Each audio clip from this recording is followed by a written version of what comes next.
Convicción Radio, siempre por la verdad.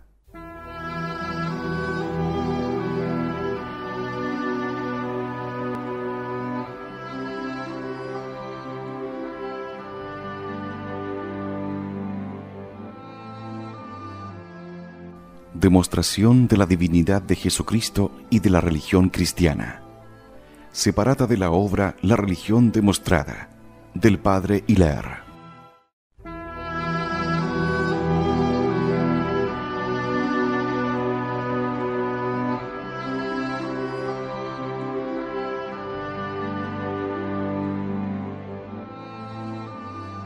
Legislación religiosa relativa al culto.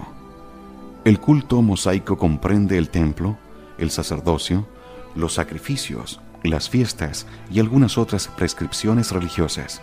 Bien se ve que este culto era la preparación y figura del culto católico, más perfecto aún. Primero, el tabernáculo. Como imagen de la unidad de Dios, Moisés estableció por centro de todo el culto, esperando la construcción del templo de Jerusalén, un solo tabernáculo. Era este un pabellón portátil de forma rectangular, de unos 16 metros de largo por 5 de ancho, cubierto de telas preciosas. Un velo dividíalo en dos partes: A, el santo, y B, el santo de los santos. Al entrar se hallaba uno en el santo, donde se veía a la izquierda el candelabro de oro de 7 luces que debían arder durante la noche, y a la derecha la mesa de los panes, donde se depositaban cada semana 12 panes como ofrenda de las 12 tribus de Israel. En el medio estaba el altar de los perfumes, donde por la mañana y por la noche se quemaba un incienso precioso en honor de Dios. Era esta ceremonia la imagen de la oración de la mañana y de la noche, que no se debe omitir jamás. En el fondo del tabernáculo hallábase, oculto por el velo, el Santo de los Santos, que encerraba el Arca de la Alianza. Solo el gran sacerdote podía entrar allí una vez al año. El atrio.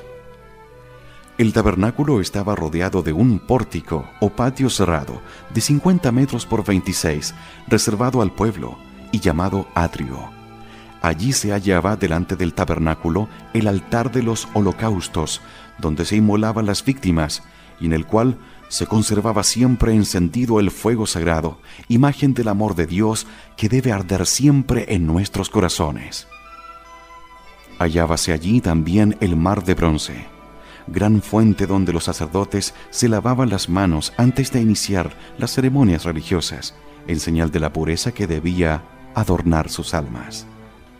En el culto católico recuerdan esta fuente las pilas de agua bendita que se hallan en la entrada de las iglesias. El Arca de la Alianza era un gran cofre de madera de setim, forrada con lágrimas de oro, de 1,75 metros de largo por 0,80 de ancho y de alto. 2 querubines de oro colocados frente a frente en las extremidades de la cubierta llamada propiciatorio la cubrían con sus alas desplegadas. El propiciatorio era como el trono de Dios. Allí era donde manifestaba su presencia y daba sus oráculos a Moisés y al gran sacerdote.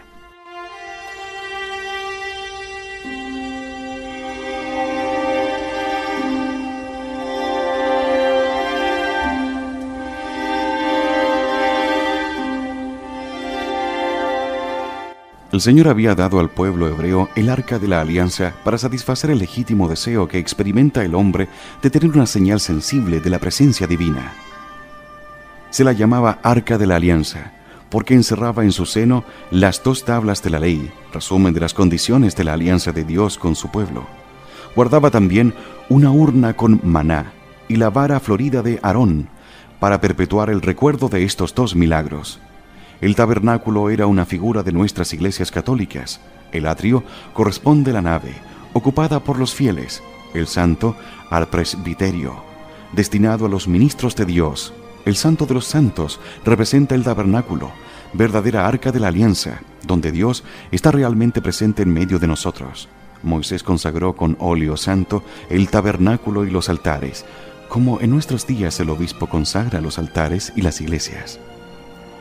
Conforme al plano del tabernáculo dado por Dios, se construyó más tarde el Templo de Salomón, una de las 7 maravillas del mundo.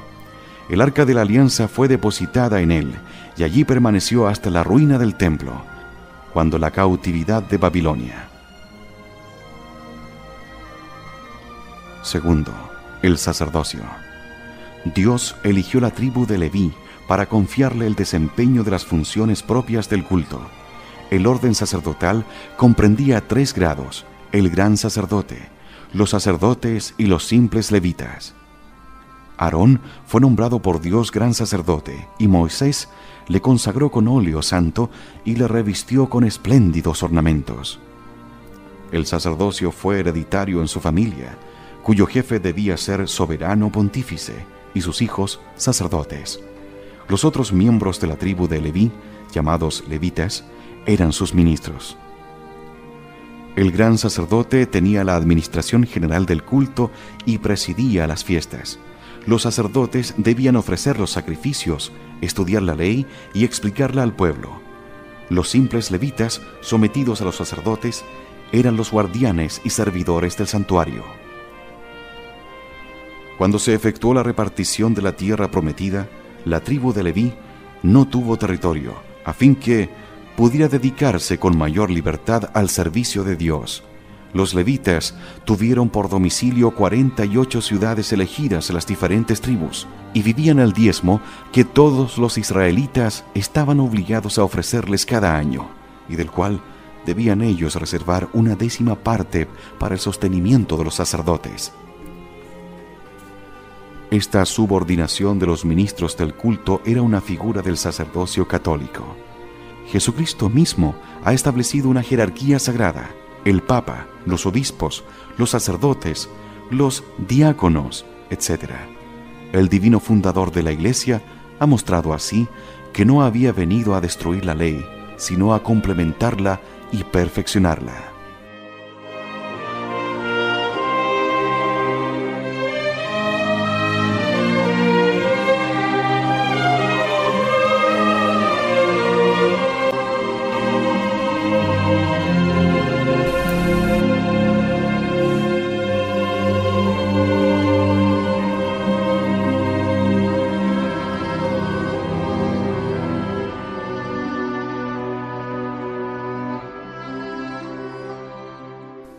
Los sacrificios eran de 2 clases, los unos cruentos, y consistían en la inmolación de ciertos animales domésticos, como bueyes, ovejas, cabras, tórtolas; otros incruentos, y consistían en el ofrecimiento de pan, vino y frutas. Los sacrificios tenían un triple fin: rendir a Dios el culto externo; b. apartar al pueblo de la idolatría; c. figurar el sacrificio del Calvario y del altar. Distinguíanse entre los sacrificios cruentos, el holocausto, el sacrificio pacífico y el sacrificio expiatorio. En el holocausto, la víctima era consumida enteramente por el fuego, reconociéndose con esto el soberano dominio de Dios, ante el cual la criatura no es nada. El sacrificio pacífico se ofrecía o para dar gracias a Dios, o por un beneficio recibido, o para obtener un favor. En este sacrificio una parte de la víctima era quemada, otra parte era reservada para los sacerdotes y una tercera parte se entregaba a los que mandaban ofrecer el sacrificio. El sacrificio de expiación se ofrecía para implorar el perdón de los pecados del pueblo o de los particulares. Quemábase una parte de la víctima y lo demás se reservaba para los sacerdotes. Todos los antiguos sacrificios no eran sino sombras y figuras. La inmolación de Jesucristo en el Calvario es el único sacrificio capaz de pagar todas nuestras deudas. La misa en su renovación y su continuación a través de los siglos.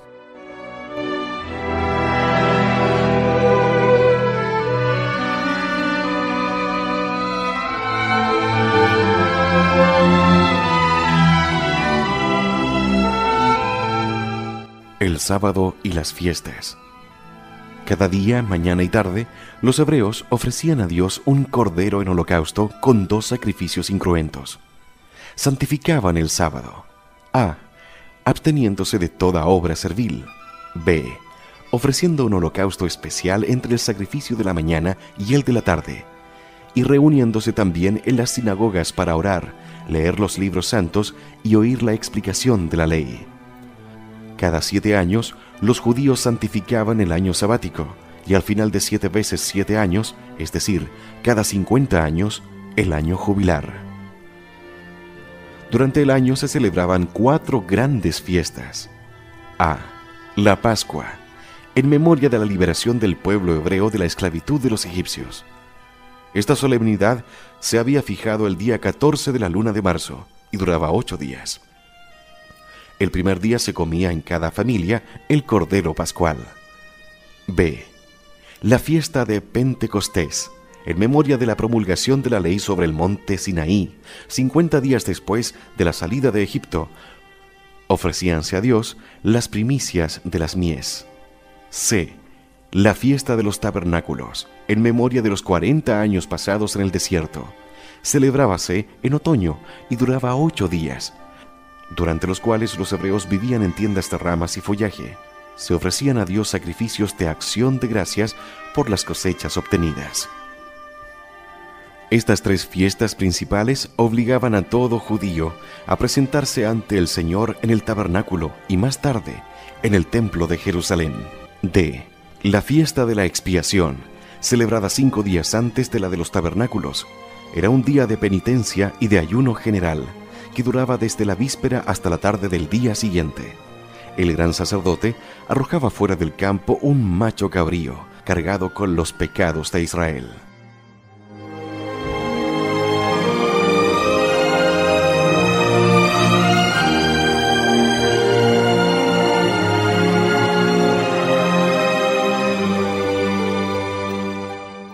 Prescripciones religiosas. Las otras prescripciones religiosas se refieren a la circuncisión, la ofrenda de los primogénitos, la prohibición de ciertos alimentos, el pago del diezmo, la purificación de las impurezas legales, etc. Todas estas leyes habían sido dictadas por Dios mismo y escritas por Moisés en el Pentateuco. Puede verse la historia sagrada, la legislación política y social del pueblo hebreo, la sólida constitución de la familia, la protección otorgada a la mujer y al niño, la autoridad política contenida en sus ambiciones por la autoridad religiosa, la igualdad civil entre todos los ciudadanos, el equilibrio de la propiedad, mantenido por la prohibición de enajenar definitivamente los bienes y por la remisión de las deudas en el año jubilar, la orden absoluta de conservar las leyes sin mudar nada, de suerte que el código hebreo ha regido al pueblo de Israel durante 15 siglos. Tales son los principales caracteres de la legislación civil. La ley castigaba con la muerte, la idolatría, la blasfemia, la magia, la violación del sábado, el homicidio, el adulterio y los crímenes contra natura. Castigaba con la flagelación u otras penas aflictivas, las faltas contra las costumbres, la rebelión contra la autoridad paterna, los golpes y las heridas, la difamación y el falso testimonio. Es evidente que Moisés, viviendo en medio de naciones paganas, no hubiera podido, sin la inspiración divina, crear este maravilloso conjunto de instituciones, infinitamente superior a todas las legislaciones antiguas. ¿Cómo se prueba la divinidad de la religión mosaica? Las pruebas infalibles de la divinidad de una religión son el milagro y la profecía, esos 2 sellos de Dios, esas 2 señales de su intervención divina. Ahora bien, Moisés hizo numerosos milagros y verdaderas profecías para probar la divinidad de su misión. Luego Moisés era un enviado de Dios y la religión que él enseñó en nombre de Dios es divina.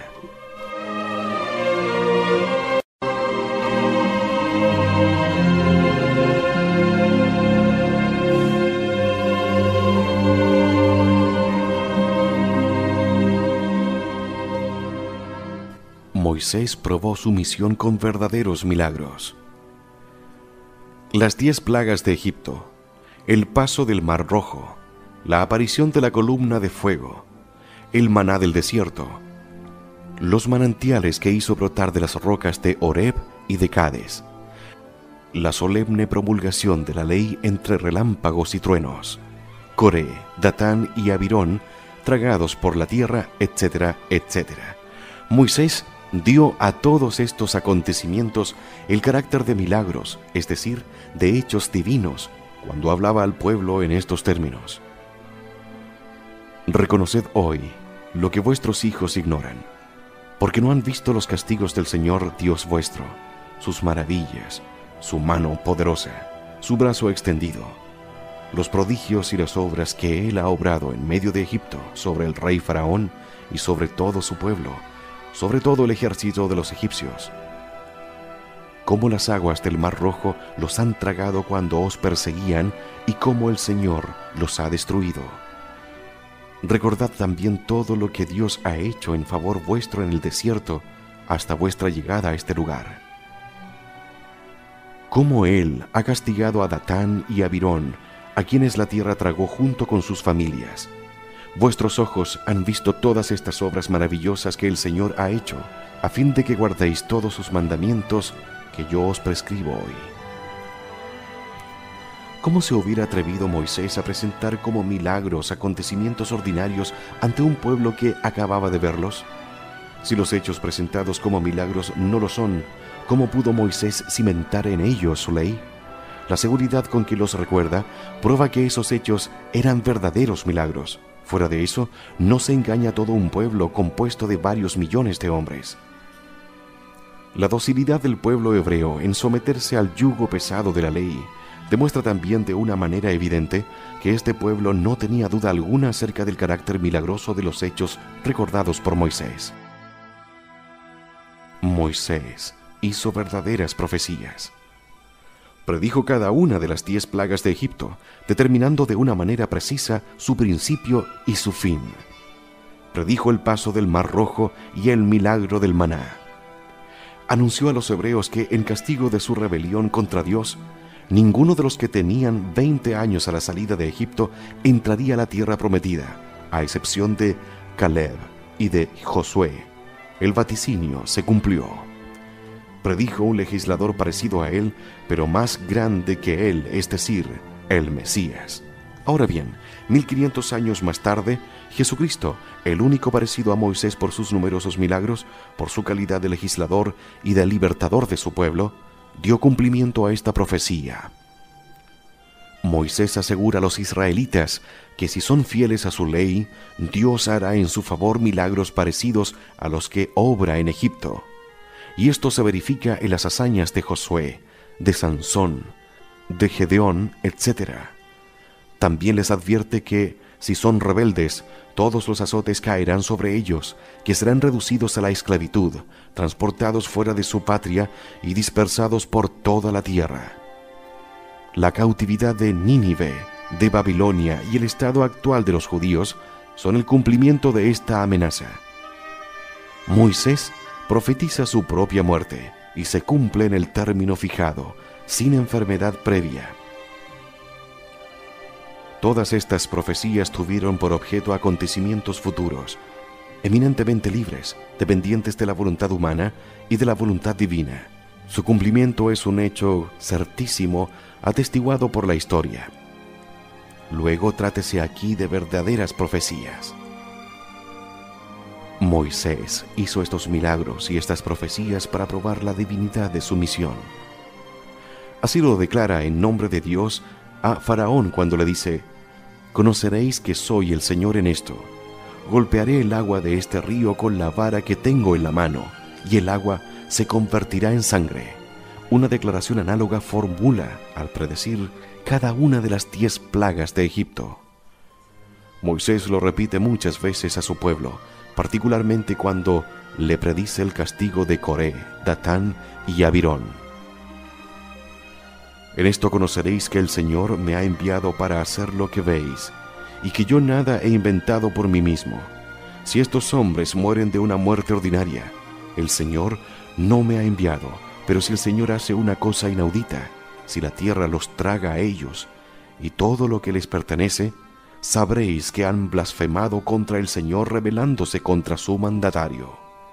Inmediatamente la tierra se abrió y los tragó vivos.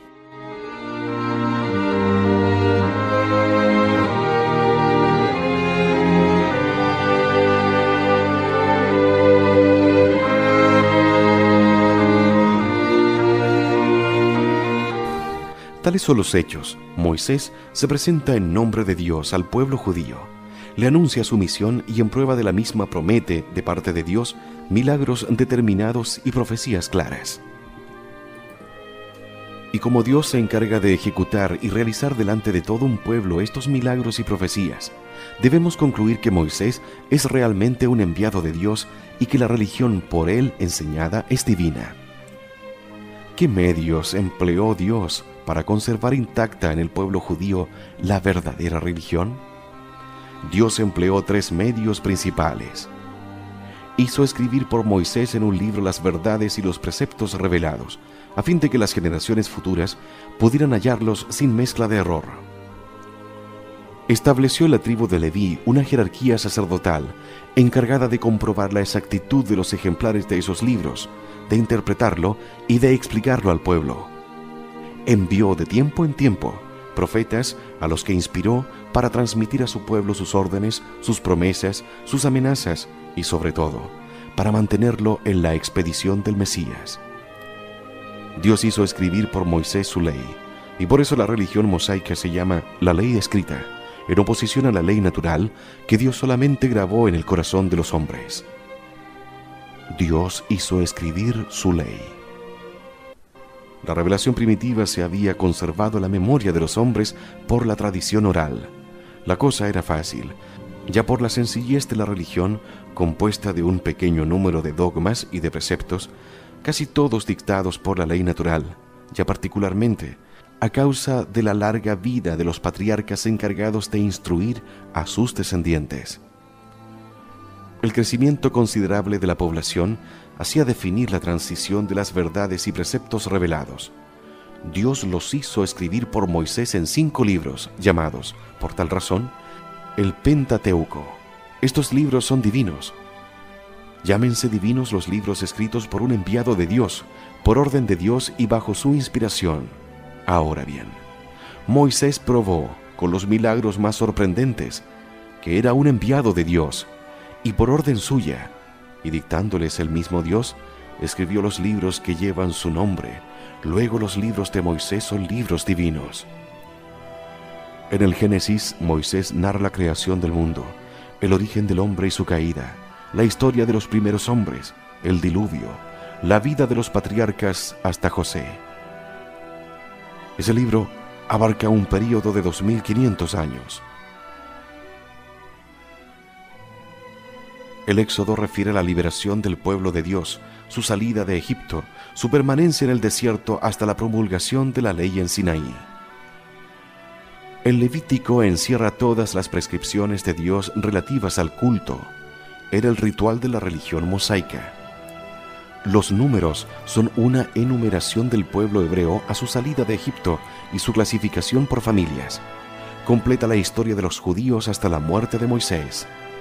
El Deuteronomio es el código del pueblo judío, el comentario a la ley promulgada por Dios.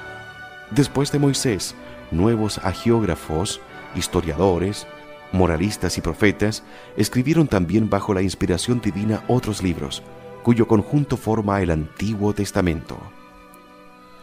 Dios estableció un sacerdocio. En la religión primitiva son los jefes de familia los que desempeñan las funciones religiosas. Dios les quita este ministerio a causa de una negligencia y lo confía a su cuerpo sacerdotal, jerárquicamente organizado. A los sacerdotes debían ser sometidos todos los ejemplares de los libros santos para comprobar su conformidad con el original depositado en el tabernáculo. Así quedaron estos libros divididos al abrigo de toda alteración y fueron transmitidos íntegros a la posteridad.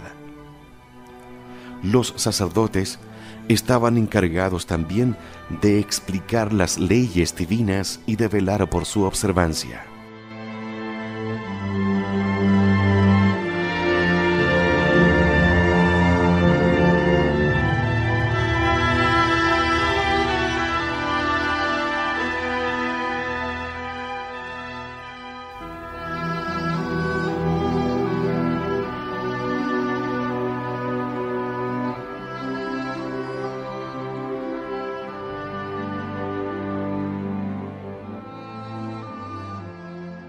demostración de la divinidad de Jesucristo y de la religión cristiana. Separada de la obra La religión demostrada, del padre Hilaire. Convicción Radio, siempre por la verdad.